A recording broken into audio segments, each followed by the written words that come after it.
سر پچھلی نشست میں نے آپ کے سامنے انسانوں کے حوالے سے ایک خصوصیت رکھی تھی جس کے بارے میں اللہ تعالیٰ اپنی کتاب میں ہمیں بتاتے ہیں کہ وہ اس خصوصیت کے حامل لوگوں سے محبت فرماتے ہیں۔ آج میں اس کے برعکس آپ کے سامنے انسانوں کا ایک نقص یا خامی رکھنا چاہتا ہوں جس کے بارے میں اللہ تعالیٰ ہمیں بتاتے ہیں کہ وہ اس خامی کے حامل لوگوں سے ان لوگوں کو پسند نہیں کرتے، ان سے محبت نہیں کرتے۔ اللہ تعالیٰ اپنی کتاب میں ہمیں بتاتے ہیں کہ وہ مسرفین کو پسند نہیں کرتے، بیجا اڑانے والے لوگوں کو، فضول خرچ لوگوں کو، ویسٹفل کہہ لیجئے۔ آج کے حالات کے پیش نظر جب کہ ہم ایک گلوبل ریسیشن کی جانب بڑھنے کا ایک خدشہ محسوس کر رہے ہیں، تو میں چاہتا ہوں اس بارے میں آپ تھوڑا سا تبصرہ فرمائیں، اور اگر ممکن ہو تو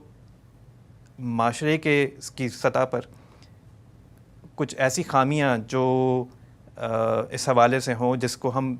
درست کرنے کی طرف تھوڑی صحیح کر سکیں، تاکہ اگر ہمارے یوتھ آگے بڑھ کر معاشرے کے لیے، قوم کے لیے کچھ کام کرنا چاہیں تو ان کے پاس کچھ متعین گولز ہوں اس حوالے سے۔ اللہ تعالیٰ نے جو ہدایت ہمیں دی ہے اس میں سب سے بڑی چیز اگر دو لفظوں میں بیان کی ہے تو وہ یہی ہے کہ ہم زندگی کے توازن کو خراب نہ ہونے دیں۔ اس کو قرآن مجید نے بہت بلیغ الفاظ میں سورہ رحمان میں بیان کیا ہے کہ زمین و آسمان کو دیکھو، اللہ تعالیٰ نے اس میں میزان رکھ دی ہے۔ یہ میزان جو تمہیں کائنات میں نظر آ رہی ہے، یہ تمہیں بھی یہ سبق دیتی ہے کہ اللہ تطغوا فی المیزان، تم بھی اللہ تعالیٰ نے جو توازن دنیا میں قائم کر رکھا ہوا ہے اس میں کوئی خرابی پیدا نہ کرو۔ تو توازن اسی وقت قائم رہتا ہے جب انسان اپنی زندگی کے تمام معاملات میں اصلاً اعتدال کی راہ اختیار کرے، یعنی اعتدال کھانے میں، پینے میں، زندگی کے معاملات کرنے میں، لوگوں سے حسن سلوک کرنے میں، ہر چیز میں اعتدال اور توازن ہی مقصود ہے۔ اعتدال اور توازن اگر مجروح ہو جائے تو معاملات تک میں بعض اوقات بڑی خرابیاں پیدا ہو جاتی ہیں۔ خرچ اخراجات یا معیشت کی جد و جہد یہ ظاہر ہے انسانی زندگی کا سب سے بڑا مسئلہ ہے۔ جب انسان دنیا میں شعور کی آنکھ کھولتا ہے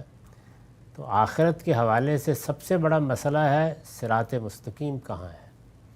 اور دنیا کے حوالے سے سب سے بڑا مسئلہ یہ ہے کہ کھانا کیا ہے، پینا کیا ہے، زندگی کے مسائل کو کیسے دیکھنا ہے۔ قوموں کے لیے بھی سب سے بڑا مسئلہ معیشت، افراد کے لیے بھی سب سے بڑا مسئلہ یہی ہے۔ تو اس کا ایک حل تو وہ تھا جو ہمارے ہاں صوفیانہ مذاہب نے نکالا ہے کہ ویسے ہی آدمی اس اصول کو اختیار کر لے کہ ترک لذات اور ترک دنیا پر زندگی بسر کرنی ہے، دنیا کی زینتوں کو شیطان کا جال قرار دے کے آدمی بھاگ نکلے۔ لیکن نہ تو صوفیانہ تہذیب کو تہذیب ہونے کی سعادت حاصل ہو سکی، نہ وہ خانقاہوں سے نکل کر کبھی پوری دنیا کے لیے آئیڈیل بن سکی۔ انسان نے اس دنیا میں جو خدا کی بنائی ہوئی فطرت ہے اسی کے تحت ساری دنیا کا نظم ہمیشہ چلایا، اس وقت بھی اسی طرح چل رہا ہے۔ یعنی یہ باتیں کسی خانقاہ میں بیٹھ کے کی جا سکتی ہیں، کچھ الگ تھلگ لوگ اس میں اپنا فلسفہ بیان کر سکتے ہیں، لیکن دنیا تو بہرحال اس اصول پر نہیں چل رہی۔ اس میں انسان اپنے علم، اپنی عقل، اپنی صلاحیتیں سب کو نمایاں کرتا ہے، اور اس سے تہذیب وجود میں آتی ہے، تمدن وجود میں آتا ہے، بڑے کارنامے ہوتے ہیں۔ یہ ساری دنیا جو ہمارے گرد و پیش میں پھیلی ہوئی ہے وہ فطرت کے اسی قاعدے پر زندگی بسر کر رہی ہے۔ اللہ کا دین اس معاملے میں نہ ترک زینت کی تعلیم دیتا ہے، نہ ترک لذات کی، نہ ترک دنیا کی۔ وہ اس میں اعتدال کی تعلیم دیتا ہے، توازن کی تعلیم دیتا ہے۔ تو اسی وجہ سے ہمارے ہاں کھانے پینے خرچ کرنے میں بھی یہ بتایا گیا ہے کہ اللہ تعالیٰ مسرفین کو اور مبذرین کو پسند نہیں کرتا، یعنی صحیح جگہ پر حدود سے تجاوز کر کے خرچ کرنا یہ اسراف ہے، اور غلط جگہوں پر خرچ کرنا یہ تبذیر ہے۔ تو دونوں سے اللہ تعالیٰ نے فرمایا ہے کہ اللہ محبت نہیں کرتا بلکہ ناپسند کرتا ہے، اور یہ غلط رویہ ہے جس کو اللہ تعالیٰ نہیں چاہتا کہ اس کے بندے اختیار کریں۔ تو دنیا میں اگر آپ دیکھیں تو معاش کی جدوجہد ہے، تہذیب کا نشو و نما ہے، تمدن کا عروج ہے، قوموں کی زندگی ہے، سب جگہ یہی دو چیزیں ہیں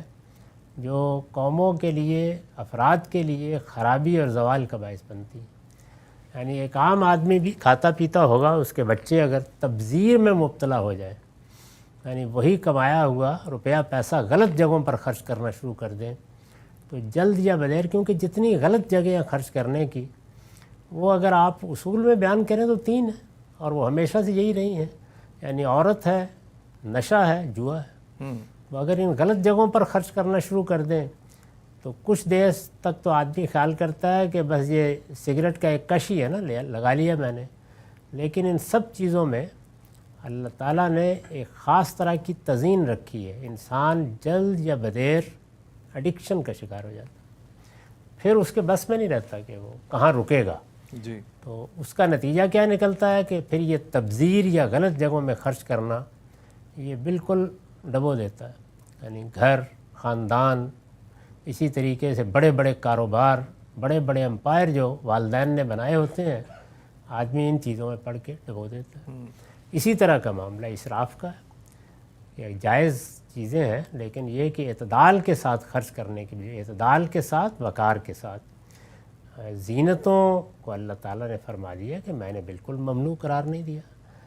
دنیا میں انسان صرف ضرورت پر نہیں رہتا، وہ اس سے آگے بڑھ کر اپنے اندر ایک حصے جمالیات رکھتا ہے، اس کی تسکین چاہتا ہے۔ اللہ تعالیٰ نے اس کی تحسین کی ہے، گھروں میں، زندگی کے معاملات میں، شہروں میں، ہر جگہ۔ لیکن اگر اس میں توازن نہیں ہے، اعتدال نہیں ہے، تو پھر یہ چیز بھی خرابی کا باعث بنے گی۔ تو آپ اسی اصول کے اوپر ایک فرد کی زندگی کو دیکھیں، اسی اصول پر قوموں کی زندگی کو دیکھیں۔ قوموں کے بارے میں بھی جو صحیح اصول بتایا ہے وہ یہ ہے کہ انہیں جو اخراجات کرنے ہوتے ہیں، ظاہر ہے کہ بڑی بڑی عمارتیں بھی بنتی ہیں، بہت شاندار محلات بھی وجود میں آتے رہے، سیدنا سلیمان کے محل کا خود قرآن نے ذکر کیا ہے۔ تو یہ سب چیزیں ہوتی ہیں، انسانی تمدن میں اس کا ظہور ہوتا ہے، انسان کا ادب، آرٹ، وہ بھی نشو و نما پاتا ہے، بڑے بڑے میوزیم بنتے ہیں، سڑکیں بنتی ہیں، اور اس طرح کی چیزیں بنتی ہیں۔ تو یہ سب چیزیں اپنی جگہ ایک مقام رکھتی ہیں، لیکن ان میں جو دولت کا ظہور ہے یا اس میں زینت کا ظہور ہے، اس میں وہ توازن قائم رہنا چاہیے جو قوم کی دولت کو حاصل ہے۔ یعنی اگر تو آپ اس جگہ پر پہنچ گئے ہیں کہ جہاں سب لوگوں کو اچھی روٹی بھی مل رہی ہے، لوگ خوشحال ہیں، ان کو اچھا ماحول بھی میسر ہے، باقی ضروریات بھی ہیں، تو پھر آپ بنا لیجیے جتنے برج خلیفہ بنانا چاہتے ہیں۔ جی، لیکن اگر معلوم ہو کہ دائیں اور بائیں لوگ بھوکوں مر رہے ہیں، تو پھر یہ عمارتیں یہ ایک زحمت بن جاتی ہیں۔ تو یہاں بھی وہی ہے کہ آپ صحیح جگہ خرچ کر رہے ہیں تو اس میں دائیں بائیں دیکھ کر صحیح توازن کے ساتھ کریں، اور اپنی ذاتی زندگی میں بھی دونوں چیزوں کے بارے میں متنبہ رہیں، غلط جگہوں پر خرچ نہ کریں، اور جن جگہوں پر خرچ کرنا بالکل جائز ہے ان میں توازن اور اعتدال کا طریقہ رکھیں۔